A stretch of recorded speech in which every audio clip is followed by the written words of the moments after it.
Robyn done messed up, and I'm about to tell you how. You're listening to Appalled. Miss Robyn Dixon done messed up big time. And let me tell you how.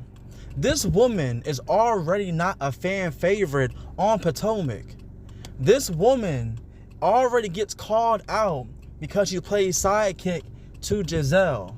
This woman has been recycling the same storyline for year after year after year. That's it. Recycling your same storyline year after year. And you finally get some juicy tea and you don't share it. But here's the dumb part.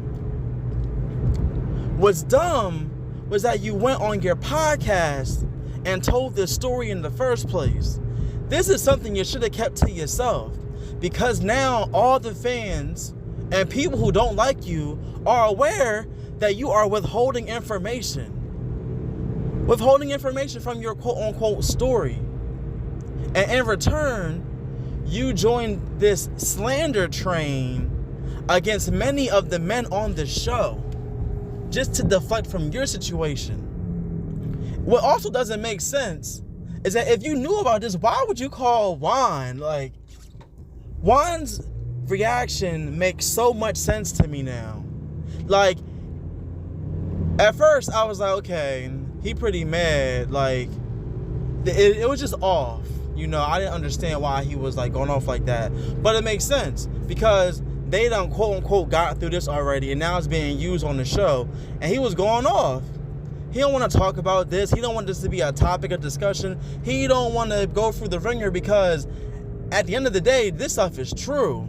And now he gonna try to have to answer into it. And on top of that, he has another scandal that he's dealing with. So it's just interesting that you will put this on Front Street or make this into a situation when you could have clearly kept this diffused. You could have clearly just went unscathed this season. But no, now you're in the hot seat because now it's like, why are you on the show? You're withholding information. You're sitting here defaming other people's name. You're not really bringing nothing to the show. Like, this whole season was a deflection. So all that extraness with Wendy, all this hopping on the train to get Sharice on to get at Karen, like all this was just to deflect from you. And your whole response of, oh, I thought somebody would have brought it up. That speaks volumes. That tells me that y'all cast treat this show as like an expose. Like, it's not even about friendship. It's not even about luxury. It's about people just exposing each other's lives. And like, it's really nasty and it's really grimy. And at some point, a show like this is going to backfire and get canceled because it is not giving nothing. It's not giving absolutely anything. I'm sorry. Like, I don't want to watch a show that's all about pointing out and exposing other people. Like, we're all humans. We all do crazy stuff. We all do things that might have someone raising the eyebrow. But that isn't what the Housewives is or should be about. It should be about a group of women at least trying to give the impression that they're friends. At least trying to build a friendship. That's not happening here. What's happening is you have Ashley's in on this too, with Giselle. Sometimes Karen's part of this. Robyn, all four of y'all. Like, since the beginning, because they're the OGs, there is just like this tone of, not even a tone, but there's a feeling of, okay, if we're on the show, we're just going to expose each other. That's all that's been happening in the entire series. Ashley's relationship with Michael Darby has been exposed to the max. Giselle, I mean, at this point, none of her real business is getting exposed. Yeah, she brought dudes onto the show that she was quote-unquote dating, but nothing has really been exposed about her besides the whole Jamal thing, which is like whatever. Robyn, she's just been doing nothing, for real. Like, she's really hasn't been given anything but bully. Ride or die bully. And, you know, as I look at Karen, as I look at Wendy, as I look at Mia, Karen, Wendy, Mia, and Candace, they at least give what the housewives are supposed to give. They give storyline.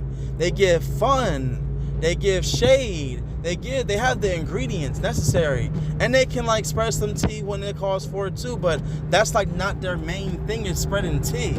Like, this show, man, as much as I want to support the Black housewives in any capacity, this show really just makes it hard to do that, because this past season was really just disgusting. And it's like, I know that Giselle's not going to be held accountable at the reunion. Like, that's just obvious at this point. I know they're probably going to skate over a lot of stuff.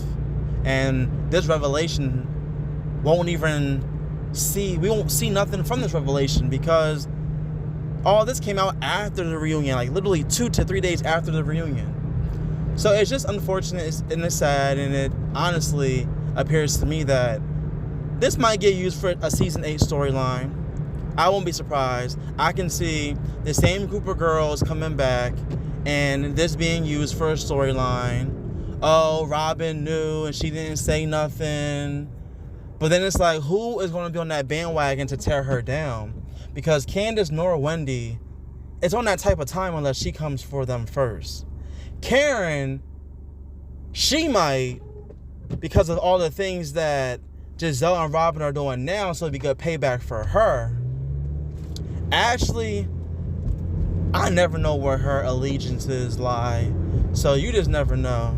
And you know what, Ashley, she's done her fair dragging of Robyn.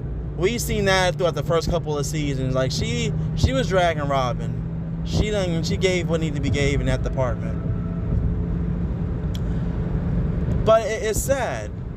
I was listening to Carlos King's podcast where he was giving his opinion on this. And, you know, he said from a producer standpoint, you know, he's pissed. He will be pissed, you know, that this cast member did not give her all, did not give any authentic storylines, and just kind of ran with some BS. And then on top of that, you have the nerve to say, oh, I'll tell you the real story, just pay $5 to hear my Patreon. So then it becomes a question of, why are you on the show? Are you needed for the show? If you want to withhold information, should you still be a cast member? This is what we need to know, because truth be told, not saying it won't happen, but I can't see Potomac without just, you know, Robyn and Giselle. Well, let me refresh that thought. I can't see Giselle being on this show without Robyn. I'm gonna put it like that. Because if we're being honest, Giselle is not really friends with any of these girls. Like, she really treats them like a coworker. Like, that's it. So there's no real friendship there. And you can see it when she's talking to certain people. Like, whenever I see her talking to Candace, it's just, you know, just for information. The same thing with Ashley, the same thing with Mia. It's like, you're just pumping these girls for information. You don't really give a damn. You know, you don't really give a damn. Like, not at all. Like, the only real friend you have on that show is Robyn, you know, and it's like a ride or die situation, so you're always going to defend her to the death, whether she's wrong or not. Sharice is in that boat too, and I just don't really see this show without. I don't see Giselle being on the show without Robyn, because for Giselle, it won't be authentic. She's damn sure not going to go to Karen. Sharice is a friend of at this point, so who knows if she'll even, in what capacity she'll appear. We don't know. Not at all. But what we do know is that Giselle gives real key tease with Robyn. That's where her real shit sessions be coming in out of. So it's like, if Robyn's going, what will we see from her? I don't know. But you know what? Let me know what you guys think down in the comments. And thank you for listening to A Pause.